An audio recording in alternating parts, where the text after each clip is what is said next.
Selamu alaikum wa rahmetullahi wa barakatuh. Të nderuar vëllezër, të nderuara motra. Takohemi përsëri në këtë javë për të folur temën e fundit të mjeteve të pastrimit nga meturimet e ignorancës. Kemi folur disa javë rresht. Folëm për murin izolues. Tham vendosim një mur mes nesh dhe ignorancës. Sqaruam që mbasi vendosëm murin izolues, duhet të vendosim disa parime bazë që nuk ka negociata në ato. Askush mund negociojnë ato. I përmendëm dhe përmendëm kryesorën Bucin. Ndërsa herët që shkoj, përmendëm ndryshimin parnim. Ndërsa sot kemi një titull tjetër tepër të rëndësishme. Mbill në vendin ku ke shkullur. Ky është mjeti i fundit, java e fundit që të pastrohemi nga meturinat e ignorancës. Hoxh mirë se erdha. Mirë se ju gjej, Allah të shpëlbeft. Është java e tretë që flasim për meturinat e ignorancës si të pastrohemi dhe jemi duke folur për mjetet e pastrimit nga ignoranca. Zgjodhëm titullin Mbill në vendin ku ke shkullur. Si gjithmonë kemi vazhduar dhe kemi thënë do të qartësojmë titullin pse kemi zgjedhur këtë titull. Po. Padyshim se duhet të fillojmë me falënderimin e Allahut dhe me atë që i takon Allahut ta falenderojmë dhe të kërkojmë ndihmën e Tij që na ndihmon gjitha ato që kemi nevojë në kësaj bote, duke kërkuar mëshirën e Tij, falën e Tij dhe shpërblimin nga Ai. Vëllai nderuar, ne jemi duke folur për një proces që e kam përmendur edhe më herët nga proceset më të rëndësishme. Madje nuk është nga, por është procesi më i rëndësishëm. Është transferi më i rëndësishëm që e bën njeriu në jetën e tij. Është hapi më i guximshëm që e bën njeriu në jetën e tij. Andaj duke qenë i tillë, padyshim se i ka specifikat e veta, i ka angazhimet e veta, sakrificët e veta e kështu me radhë. Zemra është një vend ku atë që e mbill njeriu, frytet e saj dalin përmes fjalëve të tij, përmes veprave të tij, përmes lëvizjes së gjymtyrës të tij.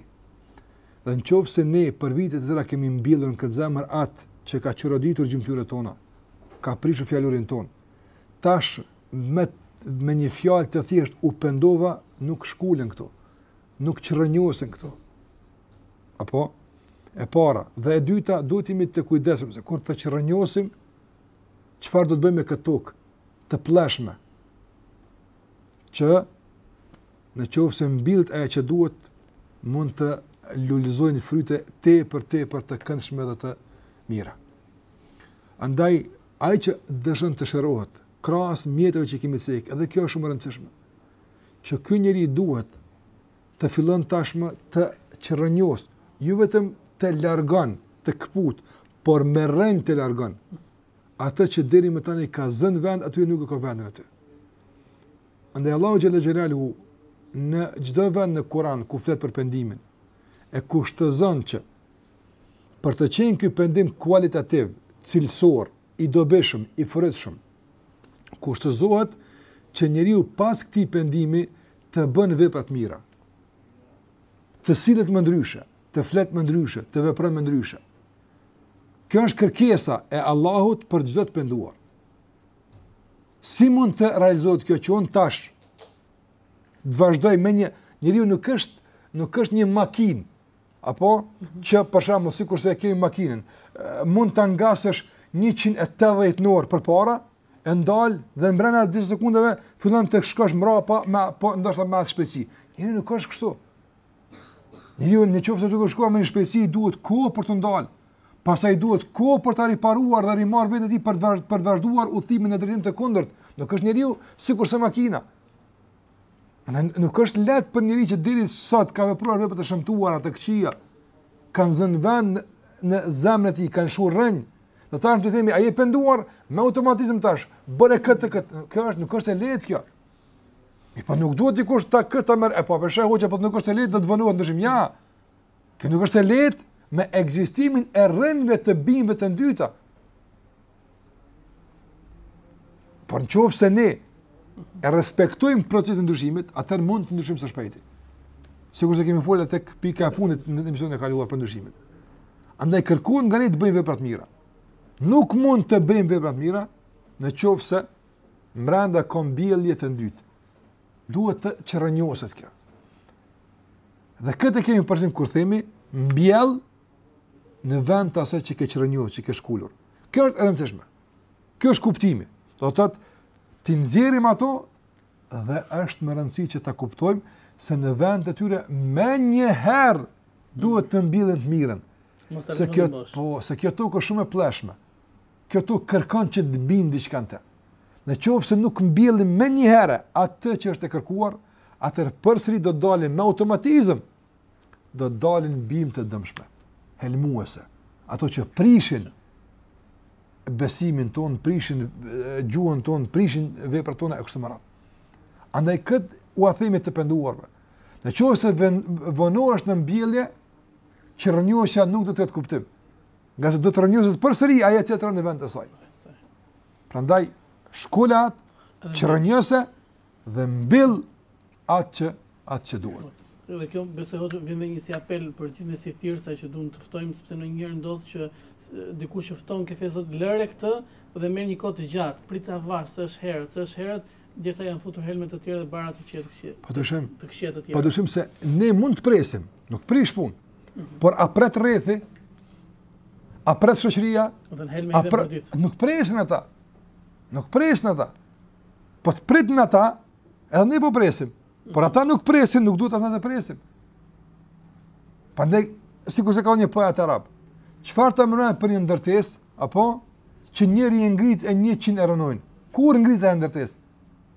Në qoftë se ky 100 që ndërton nuk e shfrytëzon hutinë e këtyre 100-ve, dhe në shpejtësi ta ngrit godinën, që ata t'i vendos para aktit krym, atëherë nuk do të kat për kat, tull më tull, e kanë më lehtë të rënojnë. Ne duhet me shpejtësi pak më të madhe të mbjellim disa bim të dobishme, me rënjë. E pastaj ato do të pengojnë në masë të madhe dalë në bime të dëmshme. Sa kemi pastaj më lehtë që ta respektojmë parimin e gradualitetit. Por pasi që kemi rënjosur rënjët e forta të disa veprave të caktuara që kërkohet të mbjellen në zemrën tonë. Po nëse këtë nuk e kemi bërë, ose fatkeqësisht kanë mbetur rënjët e kaluarës, dhe ne synojmë ta ndryshojmë zemrën, ta ndryshojmë gjuhën, gjymtyrët, do të vrejmë vështirësi, lodhe të mëdha, nga se vazhdimisht këto do të prodhojnë virusa që pengojnë në masë të madhe zhvillimin e mirëfillt dhe të shëndetshëm të besimit dhe pendimit tonë. Atëherë, meqense do vazhdojmë me punë të mira mbas pendimit, thamë. Përveç veprave të mira, duhet të specializohemi në një vepër të veçantë që të na ndihmojë në rrugën tonë. Sot për shembull njerëzit nuk hezitojnë që të paguajnë, që të marrin pjesë në trajnime të ndryshme si të përgatitin një projekt. Po. Çfarë do qoftë ai? Edhe brenda biznesit ka me qindra projekte. Apo, e mos flasim edhe për lëmie dhe për detime tjera.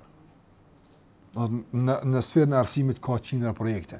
Në sferën e shëndetësisë ka me qindra projekte, me mira projekte, në sferën e biznesit, në sferën e kësaj ka me qindra projekte. Dhe ka njerëz apo të specializuar që ata të mësojnë ty eksperta të kësaj lëmie, të mësojnë ty si ta ndërtosh një projekt, si ta hartosh një projekt, si ta realizosh një projekt. Apo kjo ka të bëj me çështje të kufizuara të kësaj bote. E çfarë ta mërmend aty për një projekt që në vendet i ka me mira projekte të mëdha, që është projekti i hyrjes në xhenet. Unë nga njëri them muslimanëve, në qoftë se do e bënim një ekspert, apo të rrafshit të biznes, çfarë do qoftë, dhe i themi kështu: ti musliman, përgatite një projekt që me te synon me hyrje në xhenet.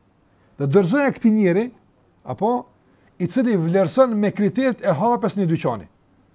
A ka lënë projektin për një dyqan apo jo? Do të vresh se ne me projektin që kemi nuk mund të hapim një dyqan, një kiosk, lëre më të hyjmë në xhenet vëlla. Ne ku është kreativiteti, ku është interesimi, ku është angazhimi për projekte të detajzuara se me kët unë shpresoj të hyj në xhenet. Po, obligime, të gjithë të barabartë. Nuk ka nevojë të bëjmë projekt se sa namazë kena më i fal. Kjo është e qartë më, 5 namazë. Po duhet që të mirë me diçka ekstra mbi gjitha këto, që me te dallohemi. Në qoftë se kemi aftësi dhe fuqi që të inkuadrojmë edhe projekt tjetër, kjo është më e mira. Andaj Muhamedi sallallahu alaihi wasallam një ditë ashabu ka sqaruar se do të ketë njëri që ditën e gjykimit do të thirret nga dera e agjerimit, dikush nga dera e namazit, dikush nga dera e lemoshës, dikush nga dera e xhihadit, luftës, dikush nga dera e kësaj, e kështu me radhë, nga se xheneti ka 8 dyrë. Që nuk kupton 8 projekte madhore që nën to janë të renditura me qindra dhe mijëra tjera projekte që përmes tyre duhet me në xhenet. Cilën e ke zgjedh ti që të futur në xhenet? Vetë. Cila është dera jote? Allah na ka bërë të larmishëm, elhamdulillah. Çdo kush ka diçka aftën. Dikush e ka më të theksuar aspektin e dijes dhe me të mundohet që të dallohet në mas të madhe dhe projekti i tij është i qartë dhe me të dëshon të futet në xhenet. Dikush e ka projekt sadakan. Ka projekt caktuar, sa më ndihmu, ku më shu, e ka këtë projekt. Dikush e ka projekt është adhurimi te Allahu xhallahu ala. Dikush s'ka mundësi tjetër. Por projekti ka çfarë? Që ta shton namazin nafile, agjërimin nafile, punë të mëdha, që nëse nuk kanë mundësi tjetër të bëjnë këtë mas, ai me këtë do të futen. Nga se pasuri s'ka, dije s'ka, autoritet nuk ka, do me këtë futen në xhenet. Prandaj në kohrat e hershme kur muslimanët kanë shkuar në luftë, apo kanë marrë pjesë njerëzit me projektet e tyre. Dietari me projektin e dijes, apo mujahidi, luftari me projektin e luftës, i pasuri me projektin e pasurisë. E tjerë që kanë bërë, njëri ka thënë, unë nuk kam pasuri, nuk kam dije, nuk kam aftësi ushtarake. Çfarë ke ti? Thotë, unë i kam 4000 hatme. 4000 herë e kam bërë hatme Kur'anin, apo dhe a do e përdori sot që Allah për shkak të kësaj të na ndihmon. Projekti im është me këtë projekt unë ndihmoj muslimanëve. Prandaj, sikur se ka në hadithin e Budharit, ka thënë pejgamberi sa bëre këtë punë, nëse s'ki mundsi bëre këtë punë, është hadith i gjatë, nuk dua tash vendosi vëmendjen nga tema, por në fund çka ka thënë? Ka një Rasulullah, e Budhari ka, o i dërguari i Allahut. Në çështë nuk ka mundsi asnjë nga këto ta bëj. Nuk ka mundsi madje as 10 cent të jap. Çfarë të bëj? Tha le të jetë projekt yt, mos i bësh dëm tjerëve. A mundesh këtë ta bësh bile? Ne këtë kërkojmë nga muslimanë, nëse s'ki mundësi të na bësh dobi, nuk i mundësi të na ndihmosh në këtë punë, nuk i mundësi të na përkrash, s'paku mos na dëmto Allah, s'paku mos na pengo. Edhe ky është projekt. Projekti im është që mos ti pengoj hoxhallarët në punët e tyre. Projekti është ky. Projekti im është që mos ti pengoj apo aktivistët, punëtorët e Islamit që ti zhvillojnë projektin. Unë nuk pengoj. Sa na pengojnë njerëz indiferent, të pa angazhuar, të pa inkuadruar në projekte me fjalët e tyre, me kritikat boshe. Sa pengojnë, me të madhe pengojnë. Po të ishin këta të kyçur në projektin e mosdëmtimit, do të ishte një hajër i madh për neve kjo. Andaj them që pas teubës, ti kur ke qenë në kohën e ignorancës, ke qenë subhanallahu ke arrit që me një mëkat të caktuar të fitosh. Ke arrit me një mëkat caktuar të mbledhësh turma njerëzish. Ke arrit këtë. Unë nuk po them që tash kët profesion bartën e Islam, se mund të jetë haram. Mirë, po them sikur se këtu ke pas projekt suksesshëm, po bartë vëlla edhe këtu këtë projekt. Apo që ta kështu nuk mund me qenë për shembull me muzikë më marr, nuk mund të më marr për shembull me ndonjë aktivitet të caktuar që është ndaluar fetarisht. Mirë, po përdore mendin që Allah ta ka dhënë këtë shkallësi dhe aftësi për të hartuar një projekt tash konform rregullave islame, që dhe këtu ti je ai, madje edhe më shumë. Pra nganjëherë unë i them muslimanëve kështu, për mua është e pakuptueshme që një njeri më bujar të jetë në kohën kur s'është fal se kur vjen të falet. Kjo është për mua e pakonceptueshme, e pakuptueshme. Çka të ka motivuar ti të bujar në kohën e ignorancës? Autoriteti. Asi lavdrimi i njerëzve të jetë më stimulues, më motivues për ty se shpërblimi i Allahut, ku është atë cilëteti i pendimit? Sikur se i ka thënë Abu Bekri në një rast Omerit kur kërkoi që mos të futen në luftë me renegatët. Çfarë i tha? Tha eshujan fil jahiliye, jabanun fil islam. Tha trim jahilieti ke qenë ti për një çështje të vogël e ke djeg një kabile. Tash frikacak po ndërgohesh në islam. Shiko, është ku është në kohë të Omerit. Andaj trim ka qenë. i guximshëm ka qenë, i patremshëm në ignorancë, në Islam është një frikacak, në një të tërhekur, në që ik. Ku është projekti? Ku është projekti që Allah ta ti e ke dëshmuar se je i trim. Bartë këtë afinitet, bartë këtë aftësi që e ke tash në Islam, dhe zhvilloje me konform rregullave mësimit islame. Ka se këtu e ke shtegun shumë më gjerë dhe mundësi shumë më të madhe se që ke pasur në ignorancë. Por ku janë këto projekte? Mbjell. Kjo është mbjell. Dedje ka qenë trimëria e mbjellur gabimisht. Shkollë vëllai nderuar dhe mbjellën në mënyrë të drejtash, si të mëson Islami. Dedje ka qenë mbjellur për shembull shkallësia për të mashtruar. Ka njerëz subhanallahu xahilet kanë qenë gjendje një shtet me mashtruar. Një shtet. Kanë aftësi tilla. Unë s'po them tash në Islam mashtroj. Ja kështu. Po shkollë këtë aftësi të mashtrimit apo dhe mbjell me saj mjeshtrinë dhe aftësinë e komunikimit me njerëz për dobinë e njerëzve, pa mashtrim dhe pa gënjeshtra. Se pa dyshim se mashtrimi i tij pa pas aftësi të komunikimit nuk do të ishte efikas. Andaj ky njeri ka pas aftësi të fuqishme të komunikimit, por e ka keq përdor. Tani përdore për mirë. Përdore për mirë valla. Përdore për të mirë. Andaj ka thënë Muhamedi sallallahu alaihi wasallam, "Bu'ithtu li utammima makarim al-akhlaq." Jam dërguar që t'u plotësoj vlerat e moral. Do ju keni moral, pa keni të mangët, unë u plotësoj juve bujarin, unë u plotësoj juve trimnin, unë u plotësoj juve guximin, unë u plotësoj juve solidaritetin. E gjitha këto që janë vlera standarde në mes të njerëzve. Pa unë kërkoj njerëz të tillë, kërkoj që kur të futet në Islam, me të hyrja e tij të jetë hyrje pompoze, bombastike, jo në kuptim medial, por në kuptim të dobisë dhe ndryshimeve që ai bën kur futet në Islam. Po kur ka qenë një njerëz ka lëvizur turma. Atash në Islam nuk ka mundësi dy vjet i pajtoj, ku është aftësia jote që ka qenë me të Allahu nderuar. Kjo është mungesë e projektit. Nga se këtu ke pas projekt caktuar, po. Këtu s'ke projekt. Këtu nuk ke projekt. Ke pas projekt për shembull si me bër kët. Nëse ke dorë me fitu, ke ditë nga kush me kërku, ku të shkosh, ku të pretendosh, çfarë të ketë ke pas qartësuar. Apo, nëse këtu nuk po di valla. A ke bër projekt? A ke menduar sa bësh? Aftësinë që Allahu ta ka dhënë ta shfrytëzosh për të mirë tash së radhë. Por nëse ne e shkulëm të së kaluarës, atë guxim që kemi pas të keq përdorur e shkulëm, e çrënjosim, dhe në vend të tij nuk mbjellim guximin që na mëson Islami, do të mbjellë në vend të tij frika, apo do të vime tashmë më të dëmshëm se që kemi qenë më herët. Unë ke kapituar që kështë dy në pyetje të vogla, e pra do isha më thënë, mbaj që ne dim, Allah nuk do për ne shumicë punësh. Ashtë ka ardhur profesionin për plotësuar moralit larta. A duhet na stimulojnë neve për qenë, se kur thonë që kjo ditë e jotja, një ditë e jotja, vërtet më thënë ti ke bërë diçka, më thënë të mirë sot, dhe të quhet kjo ditë e jotja ka Allahu xhaleshano. Jo një ditë. Çdo ditë duhet të jetë e tillë. Nga se në çdo ditë, sikur se kanë Hasan al-Basriu, në çdo ditë është një therrës që ne nuk e ndëgjojmë. Kjo është simbolik, jo që realisht thirr kështu, por simbolik që do ta kuptojmë. Një therrës thot, o biri Ademit, unë jam begatia për ty, më shfrytëzo, nga se unë do iku nuk më gjen më. Të gjitha në këtë botë kompenzohen, kthehen për aq kohës. Ajo shkon. Andaj çdo ditë godet në atë ditë me diç që shkon tek Allahu dhe raporton me të mirë për ty. A nuk ka thënë Muhamedi sallallahu alaihi wasallam, "Yata'aqabu fikum malaikatu layli wan nahar."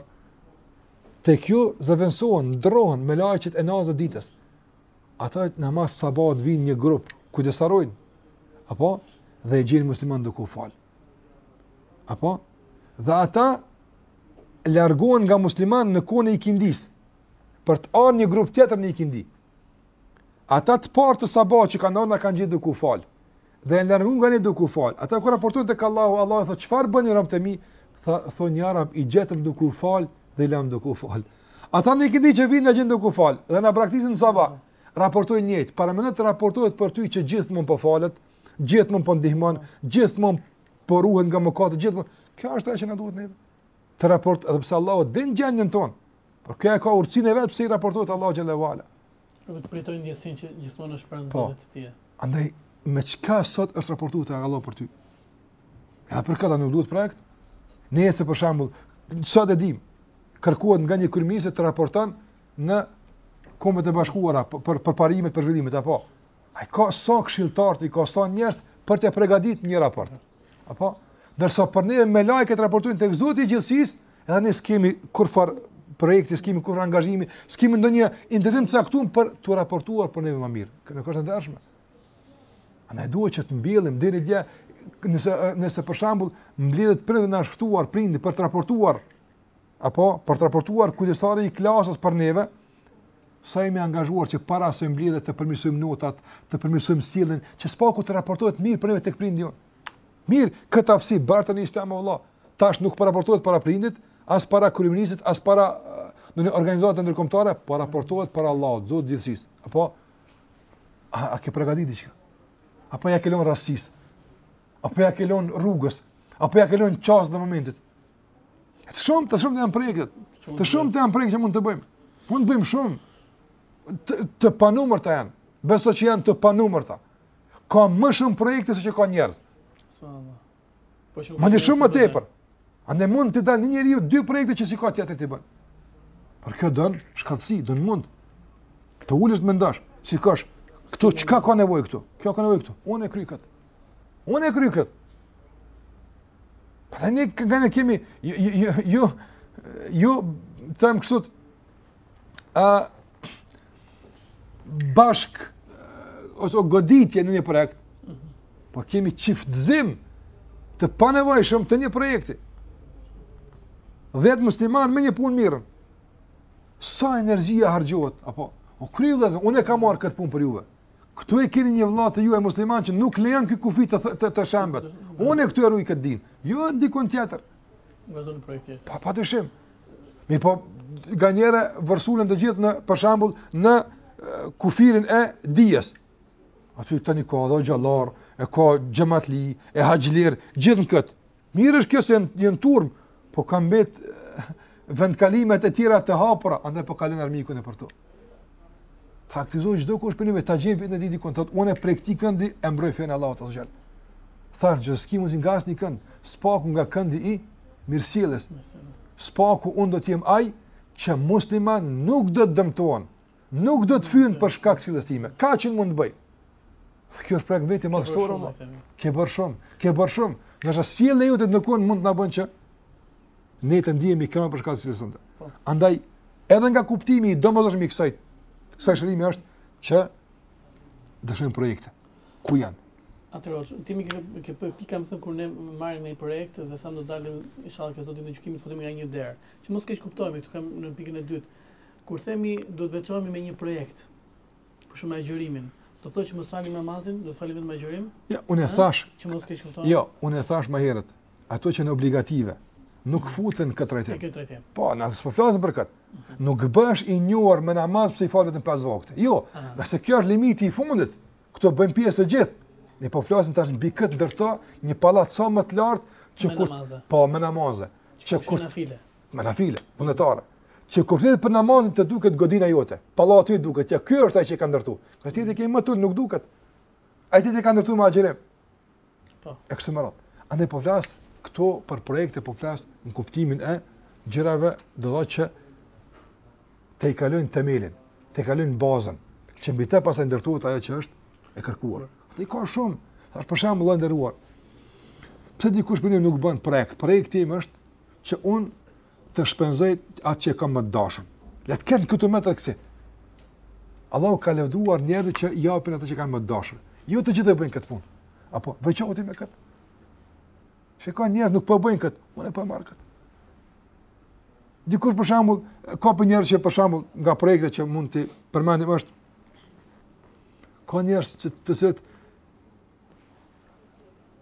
nuk u bien ndërmend të shërbejnë xhamis. Ne mendojmë se jo në xhami nuk çka dërgojmë ne, s'kem nevojë na. Muhamedi sa ka thonë për të shërbyer Mesjidul Aqsas. Mesjidul Aqsa. Sa që është e pushtuar, Allahu e liroft, ne mundsoft të falemi atje rahat. Nga dora e okupatorëve që fut. Ka thënë pejgamberi sa kur na ka stimuluar për të kontribuar për xhamin, ka thënë që s'keni mundësi, dërgoni një shishe vaj që ndezet një llambë atje. Shika? Ke kontribuar për mes laksan. Po si ta dërgojmë? Po mirë vëlla, s'po them në laksaja. Një poç apo që ndrohet kur të harxhohet. Para mëna me atë poç sa ndriçon musliman namaz sabat e takshamit e acis ti ki sevapet. Shumë e thjesht, ai nuk kushton mbi 1 euro. Thuj hoj xhamis, vllai nderuar, këto dy poqa mile mua. Të lutem, sa herë të shkunden, të prishin, unë dua t'i mbushim. Nuk të kushton gjë, nga sa një herë në muaj ndoshta ndrohet, apo mbrana viti ti e ke ndriçuar xhamin me 30 euro. Që ka projekt i madh, te Allahu njihesh, raportoj me lajket ndriçuesi i xhamisë. A është e thjeshtë kjo? Shumë e thjeshtë. Dikush shkon e blen një, si i thoni ju, qeshme ne i themi. Apo thot këtë qeshme ndua. Po sa njëri merr abdes për ato qeshme vëllai ndëruar. Sa njëri merr një qeshme sa të kushton? 20 euro. E bukur e mirë. 20 euro. Marr në abdes me të, ndoshta 20.000 herë musliman. Për çdo marrë të abdesit, më raportu tek Allahu se me qeshme këtij kanë marrë abdes. Për më sa bosh kë me qeshme ti musliman kanë marrë abdes. I njohur tek Allahu me këtë bosh. Po këto janë shembull shumë të tjerë vëllai ndëruar. Por ka shumë që çdo kur mund t'i bën. Dhe nëse ne angazhojmë këto projekte, të gjithë bëhemi aktiv. Të gjithë bëhemi të angazhuar, produktiv në Islam. Nuk kemi kohë me gjëra banale të kota, apo dhe gjithmonë mbjellim në zemrën tonë atë që është dobishme. Por nëse kthemi jo nuk më kët, dhe rrim kot, do të mbjellim padyshim zemrën tonë gjëra të padëshirueshme, urrëtie, zili, hakmarrje, hidhrime të panevojshme, gazet nuk kemi mbjellur në vend të duhur ato që duhet. Allahu na rujtohet. Me njerë mendoj me gjithë këtij sqarimi të parë vjen pyetja e cila thotë zemra, sinqeriteti si të ruaj. Këtë e bëjmë inshallah mbas pushimit të shkurtër të kthehemi përsëri në studio.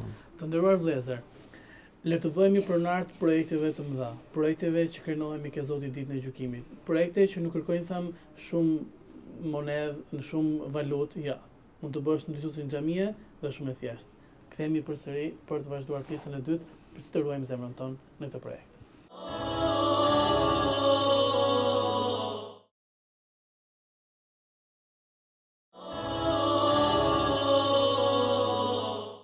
Të nderuar vëllezër, kthehemi përsëri për të vazhduar pjesën e dytë të mjetit të fundit të pastrimit nga meturinat e ignorancës. U shkëputëm kur tham mbas gjithë këtyre projekteve që përmendëm të bëjmë pronar projektesh në zemra hoxh. Tash mendoj e rëndësishme ta ruajmë zemrën. Po zemra është ky kopshti, dhe mbjellja është zemra, nuk mund mbjellësh në gjuhë. Gjuha nuk është vendi i përshtatshëm për mbjellje. Jo, gjuha reflekton mbjelljen, po nuk e mban dot mbjelljen. As gjymtyra, vendbjellja e vetme është zemra. Dhe tash, nëse kemi kuptuar drejt atë që kam më herët, se duhet të mbjellim, fillimisht të çrënjosim, të shkulim atë që duhet shkulur dhe çrënjosur, dhe në vend të mbjellim atë që duhet, dhe kemi mbjellur tash, dhe kopshti duket i bukur, nuk duhet braktisur tash. Tash përballë se zemra duhet të sillemi sikur që e kanë përmendur disa nga dietarët. Të sillemi sikur sillet kopshtari me kopshtin e tij. Kopshtari çdo ditë kujdes për kopshtin e tij. Çdo ditë çfarë bën ai?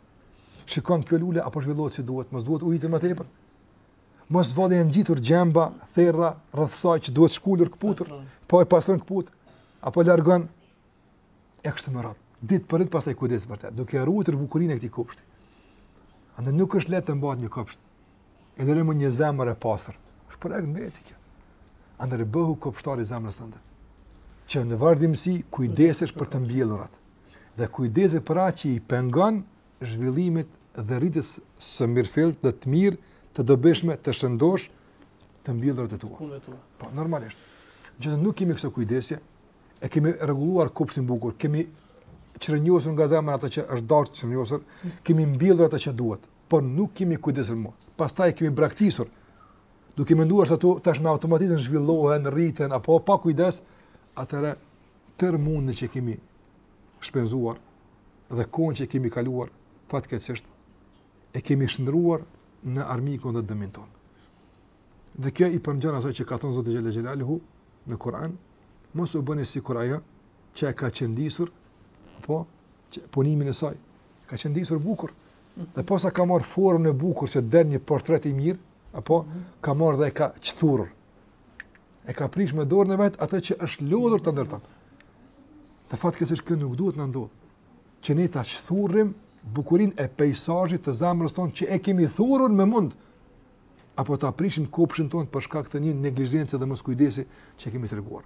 Andaj për të qenë edhe kjo e fundit apo ky mjet efikas si duhet të kujdesemi. Andaj po them kështu, nëse dëshiron kopsht të bukur, duhesh të bëhesh kopshtari i ndërgjegjshëm. Si hoç? Thjesht. Kujdes i vazhdueshëm. Për shembull, ta marrim shembull një nga adhurimet, për shembull, namazin. Ca njerëz mendojnë se namazi është një adhurim që mësohet një herë mësohet. Si më fal, të tash më kryet me automatizëm. A ke investuar në namaz më vëlla? Investimi i fundit në namazin tënd kur ka qenë?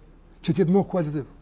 Si të investoj? Ka qenë kur jam penduar atje, e kam mësuar çfarë do të bër, nuk ka investuar më kur që 10 vjet s'ka investuar në namaz ti asgjë. S'ka bën ndryshim asgjë në kuptimin pozitiv. Atëherë si ndikon ky namaz në largimin e punëve të këqija, në atë që duhet më ndiku? Nuk ka mundësi më ndiku. Prandaj për shembull them, që të marr namazin, them, mu po më pengon namaz ndërsa kjo bim ana që ka dalë po i pengon kësaj, s'është adekuate. Atëherë të mendoj si ta shkuli, se largoj këtë që po më pengon. Ose kjo bime e bukur, trungu i bukur, lulja e bukur në namazit. Mirë është, po nuk po zhvillohet me shpejtësinë e kërkuar. Është vënu. Mos vallë duhet ujitje më tepër. Si është ujitja e namazit? Që të bëjmë përgatitje të duhur për namazit, më mirë ndoshta. Të largohemi nga ato që na zhvendos namaz. Të lexojmë për shembull për kushtimin. Edhe kjo është investim. Kushtimin namaz. Një musliman don të përkushtohet namaz dhe nuk ka idenë se ta bën këtë punë. Thotë nuk po mundem. S'po qëndrojmë dot. Po nuk i mundsi, edhe të kuptoj që nuk mundesh. Nga se ti nuk din ta bësh këtë punë. Prandaj, nëse dëshon të largohesh nga ky emet e shëtitjes namaz dhe shkapërderës namaz, atëherë këtë duhet ta bësh mësim. Mëso, investo në përmirësimin e cilësisë të namazit. Të agjërimit, të kësaj kështu më radh. Pa nuk duhet një ibadet ta kuptojmë si një fazë të kryer atëherë kur kemi filluar ta bëjmë. Kemi filluar ta bëjmë, po vazhdojmë ta bëjmë, atëherë nuk kemi çfarë të mirë me të. Jo, të gjitha ibadetet që ne i kryejmë për Allahun xhallahu ala janë projekte të cilat kërkojnë investime të vazhdueshme apo që vazhdimisht të jenë në përmirësim të sipër. Vazhdimisht të jenë në përmirësim të sipër. Beqi ibn Makhlad rahimahullah e ka shoqëruar Imam Ahmedin 20 vite. 20 vite e ka shoqëruar. Kudo që ka shkuar ai, qoftë në vend banimin e tij, qoftë ka qenë në udhtim, qoftë në dimër, verë, natë, ditë, në shtëpi, larg shtëpisë, kudo që të ka shoqëruar. Thot 20 vite. Thot çdo ditë ka qenë më i mirë se dje. Çdo ditë ka pas çfarë të shton. Shiko, para njëri që është në investim të vazhduar të besimit të tij. Atë padyshim se ai për 10 vjet arrin shumë. Po nëse të kemi musliman, ose të gjithë fatkeqësisht përfshimin kët, kemi një dosje 10 vjeçare të hyrjes në Islam, por kur shohim zhvillimin është posa kemi hyrë që 10 ditë. Nga se këto gjëra ka përfunduar, apo avancimi në Islam është do të thotë një mund 10 ditor. Dhe atë kemi ngelur. Pastaj ka qenë përsëritje rutine asaj që kemi investuar për 10 ditë. Dhe kështu kemi vazhduar për 10 vite. Përderisa nëse do të investojmë si duhet dhe do të silleshim sikurse kopshtari që bën çdo ditë investim në kopshtën e tij, ose mbjellje ose shkulje, atëherë kopshta do të ishte në rritje sipër dhe aroma e tij do të kundërmonte shumë më larg se që ka kundërmuar më herët. Do të ndiej ky erë shumë më larg se që është ndier sot. Por fatkeqësisht tek ne nuk po ndodh kjo, për shkak se nuk po investojmë, madje as nuk po e ndijmë se duhet të investojmë në adhurimet tona. Jo, duhet të investojmë në namaz. Nuk është vetëm me falë dhe kryva, jo. Duhet që ta bëjmë më mirë ikindin se që kemi bërë drekën. Dhe akshamin më mirë se që kemi bërë ikindin. Dhe yatsin më mirë se që kemi bërë akshamin. Dhe saban e kështu me radhë. Çdo ditë.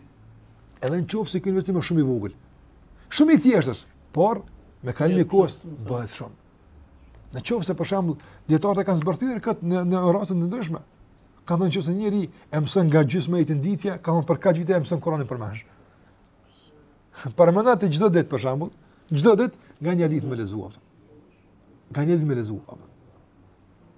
Ose po themi ta mësosh për shembull çdo javë nga një hadith të libet 40 hadithe të Imam Nevojut. Përmend. Një javë një hadith, o ndërum, po nga një shkruaj ditë mëson.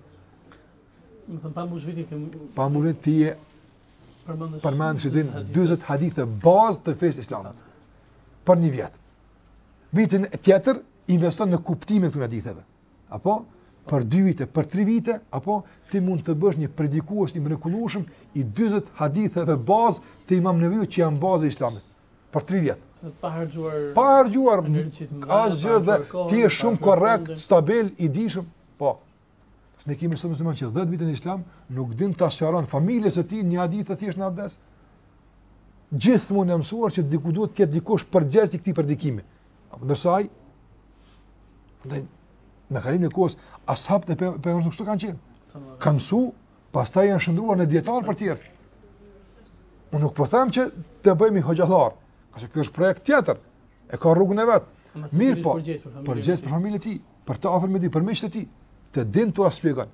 Dhe shikoj me 3 vjet na arritëm ta prodhojmë një individ kualitativ, produktiv, efikas, i cili i din 40 hadithe bazë të fesë me komente dietarëve. Pa u thelluar në detale. Ai nuk din pastaj komplikimet që mund të sjell kuptimi, mirë po ai din t'u asiguron se ky hadith ka këtë kuptim. Dhe kërkesa e të treguar në këtë hadith është kjo. Për sa? Për 3 vjet edhe kemi zgjeruar shumë me komentet këtë. Por po themi po të ishte edhe për 4 vjet ne do të ishim fitimtar, do të ishim përpara. Por pse nuk ndodh kjo? Thash pse nuk ka investim. Nuk ka investim të vazhdueshëm. Ne nuk e konsiderojmë ditën që na ka shkuar pa mësuar diç dhe pa investuar diç ditë të humbur. Sikur të kanë Ibn Mesudi. Ne më ndodh një javë të shkojmë dhe pa investuar namaz fare. Pa investuar dhikr fare. Ai dhikr është, ai që ka filluar të hanë është dillën njëjtë. Ai ndjen ku është kuptimi, ku është investimi, ku është rritja. Ndërsa mundësia për ndodh kjo është e madhe nga se ibadetet kanë aq shumë hapësirë të madhe për të përfituar nga ato që edhe po të shpenzojmë të jetën tonë, atë është e pamundshme. Atë është e pamundshme. Ka se janë më gjëra se mundësia për të përfituar. Ndërsa ne mbetemi ende apo pranë brigjeve të këtij deti të madh me gishtin të lagur vetëm. Ndërsa është dashur deri më tani së paku gjokse të jetë i pastruar. Kjo është ajo që është e kërkuar ndëruar. Dhe këtë e sill ky kuptim që ne po flasim për ta. Atëherë më themi që duke qenë kjo pjesë si kopshtar i mirë, duhet të shfrytëzojmë çdo lloj dere, që na hapet, çdo lloj dritare, çdo lloj mundësie, apo themi që se ne e morëm një projekt, na thatë në pjesën e parë që në moment që ka një projekt, veçojmë një projekt. Dhe kur hapim një projekt tjetër, më thënë ta lëm? Nuk duhet të jemi ata që zhvendosemi. Përcaktohemi. Por edhe mbrana një projekti shanset janë të papërshtatshme nganjëherë. Apo për shembull, tash e kemi një kohë të një liri elhamdulillah për predikimin e fesë, për mësu.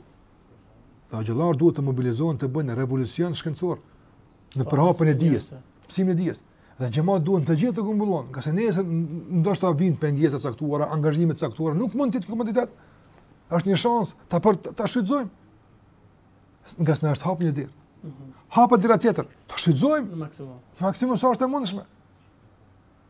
Ose kategori caktuara muslimanë mirë me këtë derë tjetër diku tjetër, ose mbran një projekti, hapet një shans caktuar, ta shfrytëzojmë vëllai nderuar, ta shfrytëzojmë sa është e mundshme. Ta shfrytëzojmë gjendjen tonë, nganjëherë për shembull në ligjërat. Apo na hapet një derë që na jap fuqi që të pendojmë nga një e keqe. Nga se ashtu jemi të ushtyer emocionalisht, jemi motivuar me besim, e ligjërata këtë ka por. Të është hap një derë, shfrytëzoje. Pendohu tash. Themi e lëma, ma mund ftohesh, mbyllë dera dhe e gjem veten të pamundur, pa përgatitur për ta bërë këtë. Andaj hapa një ditë, vjen nga Allahu xhallahu një derë për të kuptuar diç, për të penduar. Futu vëllai nderuar, shfrytëzoj rastin. Ka se jeta është e shkurtë dhe jeta është shfrytëzim shansesh. A jeta nuk mundson gjithmonë të përfitet shanset apo. Vjen një nuk vjen përsëri. Madje njerëz të mëdha që kanë një histori, ata çdo ditë s'kan qenë të guximshëm me trima. 2-3 raste në gjatë ditës kanë godit atë që duhet dhe janë fund histori. Jo çdo ditë. Vjen shansa, këtu kërkohet ti je i qëndrueshëm. Këtu kërkohet ti je bujar, këtu kërkohet të japësh. Shkon ai mundsi, pas e mund të japësh çdo ditë, mirë po. Nuk është godit sikur sa atë moment kur është hap dera. Pa sikur se ka dhënë pejgamberi sa. Edhe Allahu ka në Kur'an. Nuk janë të barabartë sikur ata që shpenzuan para shpërngulës me ata që dhan pas shpërngulës. Tjetër ishte të japësh para shpërngulës. Ishte shans. E shfrytëzoi kush e shfrytëzoi dhe arritën në këtë nivel. Ju tash mund të konkurrojnë këta me diçka tjetër, por për këtë çështje u atë kaluan këtë. Qase ishte shansi i shfrytëzuar. Andaj them nganjëherë ka shanse, ka disa projekte që nëse ti përkrah në atë moment, apo dhe ngriten dhe rriten dhe forcohen pastaj ti mbetesh ai që e ke bërë. Më vonë mund të jetë shumë lehtë inkuadrimi, por jo me ndikimin e atij që ka qenë i pari. Pra kur të japet shansa dhe Allah të jap mundsinë, shfrytëzoj vëllai nderuar. Mos hezito, futu në dyrë të harit dhe shpejto ka ato dyrë me ndihmën e Allahu xhallahu ala që të përfitosh nga shanset e kësaj jete dhe të fitosh sa më shumë nesër kur del tek Allahu xhallahu xhelalu. Së mos në kohë të sotme që është dia hoxh, i thatë shfrytëzo momentet e duhura së mos në kohën tonë, domethënë, nuk kuptoj se Imam Ahmedit. Po dyshim. Shfrytëzoi momentet më kritike dhe ngelin emër dietari vërtet. Mbeti imami i Sunnit. Po dyshim. Mirë, në minutat e fundit, një përmbledhje të diçka të shkurtër, domethënë që ta mbyllim. Ishim duke folur do të thotë për të mbjellim në vend të çrënjosjes. Të kujdesim për zemrën, të kemi projekte të detajzuara apo konkrete dhe të bëhemi bars të projekteve. Dhe të jemi ata që shkallësit dhe aftësitë e së kaluarës i shfrytëzojnë në dobitë së tashmes, por tashmë me një frym tjetër, me një kuptim tjetër dhe me një ngjyrim tjetër. Sikur që kemi qenë më herët bujar, tash jemi shumë fish më bujar, nga se kanë ndryshuar motivet dhe rrethana. Sikur që kemi qenë para pendimet në kohën e ignorancës, kemi qenë të guximshëm, tash jemi shumë fish më të guximshëm. E kështu me radhë, çdo virtyt, çdo vlerë që kemi pas më herët, tash më duhet të jetë shumë fish më e theksuar tek ne, nga se motivi është më i madh, dija është më e madhe, mundësia është më e madhe dhe shpëlimi është më i madh. Dhe me to kemi përfunduar mjetet e pastrimit të shërimit. Prandaj që ato që mund të përmbledhen, po kur flitet për këtë temë tepër të rëndësishme, dhe tepër vendimtare është për të vazhduar robi udhëtimin e tij drejt Allahut xhalla xhelalu. Atëherë Allahu na roft hoxh. Aty Allah. Në Zotin të shpërblim gjithë mirët. Amin edhe ty. Shpresoj të kemi javës tjetër me një temë tjetër në një të rëndësishme në rrugën tonë drejt Allahut. Inshallah. Të nderuar vëllezër, këtu përfundojmë dhe mjetin e fundit të pastrimit nga mreturia e ignorancës. Bëhemi vërtet të shkathtëm, të shfrytëzojmë çdo mundësi që na vjen të jemi kopshtarë mirë në kopshtin tonë. Allah shpërblet me të mira që na ndoqët, Allahu nderoft. Takojmë javës tjetër, deri atëherë qofshin kujdesin e Krijuesit të Madh. Assalamu alaikum wa rahmatullahi wa barakatuh.